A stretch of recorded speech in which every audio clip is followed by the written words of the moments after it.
Kali ini kita mau bahas tentang Pak Erick Thohir yang bangga timnas Indonesia sekarang melebihi Vietnam dan juga Thailand. Ya, bersama kali ini mari kita bahas. Jadi ini memang patut kita akui ya, memang sekarang timnas Indonesia lebih dari Thailand dan juga Vietnam, apalagi mungkin Malaysia ya. Bukannya ini merendahkan, tapi memang kita terbukti masih survive di round 3 kualifikasi Piala Dunia zona Asia yang masih berpeluang untuk lolos ke Piala Dunia. Kalau kita berkaca pada mungkin era tahun 2010 itu ya, yang kita hampir menang Piala AFF, kemudian terjun bebas setelah itu, tidak pernah mendapatkan hasil maksimal, ditambah lagi ada dualisme, ditambah lagi ada kepengurusan mungkin yang kurang bagus.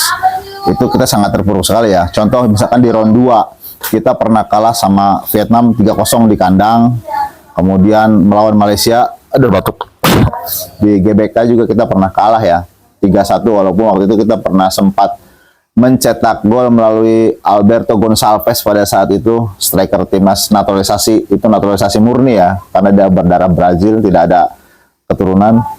Tapi kita dibantai 3-1 di kandang sendiri, kemudian di kandang Malaysia kita dipermalukan 2-0, waktu itu masih diperkuat oleh Yanto Basna ya sebagai pemain belakangnya. Dari situ timnas Indonesia itu tidak menunjukkan prospek apapun lah kalau menurut Bung Golding.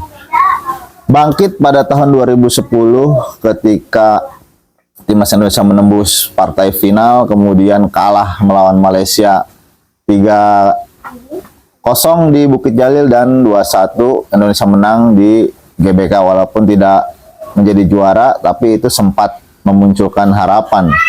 Dan yang paling terbaru adalah pada saat dipegang oleh Sintayong, timnas Indonesia mulai menunjukkan pergerakannya, bermain dengan pemain-pemain muda,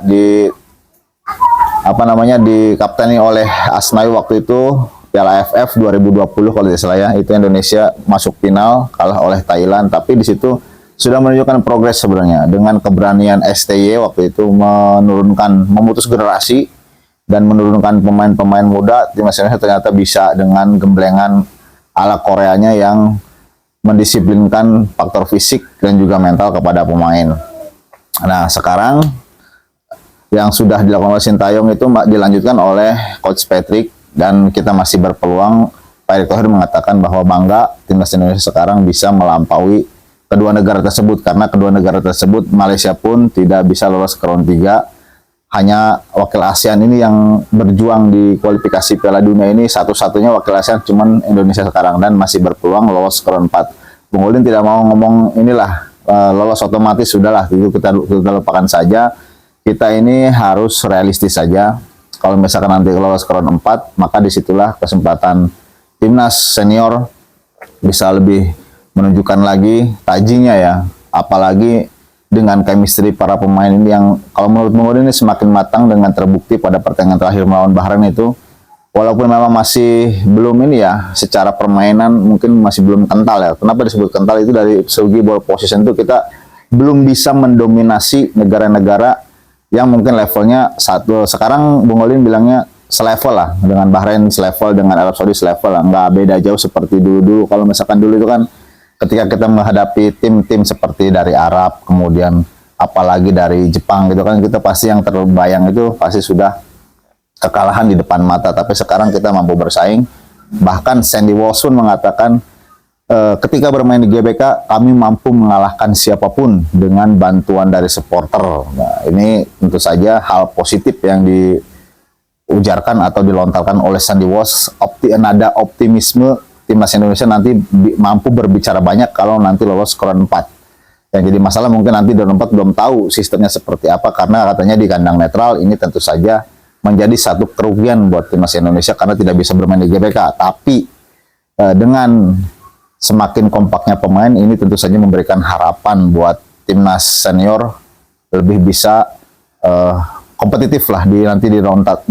Karena kalau misalkan kita nanti menjadi juara grup, kita nanti bisa langsung lolos otomatis. Jadi kalau kita bicara otomatisasi masuk Piala Dunia, kalau di round 3 mungkin sudah tidak realistis ya, dengan kita akan tandang terakhir melawan Jepang, Tapi memang sesuatu bisa terjadi ya, walaupun memang itu belum pasti. Tapi kita kalau misalkan realistis, kita maju ke round 4. Nah, dari situ baru kita habis-habisan untuk mengincar posisi pertama untuk lolos otomatis di round 4. Jadi itu aja, Pak Erik sudah mengatakan bahwa kita semakin maju dibandingkan Vietnam dan juga Thailand.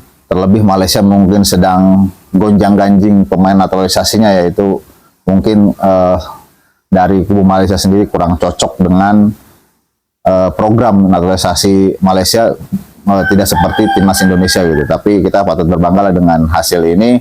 Ranking pun timnas Indonesia semakin menanjak ya, bahkan mengatakan Pak Erik kalau bisa nanti di akhir kepemimpinannya timnas Indonesia bisa tembus ke 100-an ke bawah lah.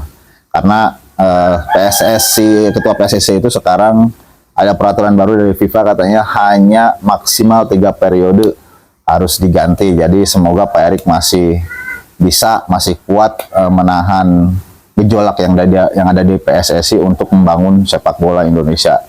Suksesornya nanti harus minimal sama dengan Pak Erik, visi misinya, kemudian juga ya maksimal harus lebih baik dari Pak Erik. Misalkan Pak Erik bisa meloloskan tim ini ke Piala Dunia, diharapkan nanti suksesornya bisa menjadikan timnas Indonesia itu langganan Piala Dunia, terlepas dari memang ada isu bahwa Piala Dunia ini mau ditambah menjadi 64 tim kalau tidak salah ya.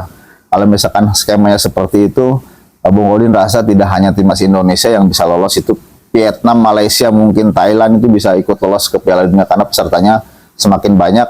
Dan Bung Olin tahu sebenarnya di ASEAN ini, tim-tim ASEAN ini sebenarnya kompetitif ya, cuman mungkin pengalaman internasionalnya kurang untuk melawan negara yang langganan Piala Dunia. Itu kita masih, negara-negara ASEAN ya ini umumnya ya, mungkin masih ada rasa minder gitu ya. Kalau misalkan pemain-pemain seperti Indonesia kan sudah berkarir di luar negeri, itu sudah tiap minggu dia bermain kompetitif di kompetisinya masing-masing, menghadapi seperti Bahrain, seperti itu sepertinya secara mental itu sudah biasa saja, cuman chemistry pemainnya ini belum dapat saja, belum, otomatisasinya itu belum begitu jalan lah. Kalau misalkan ini sudah bisa jalan, Bung Olin yakin pemain-pemain seperti J.I. Jess, Kelvin Verdong itu kalau secara umpan itu udah bisa merem gitu ya. Tapi ini ya masih berlanjut, masih dalam proses.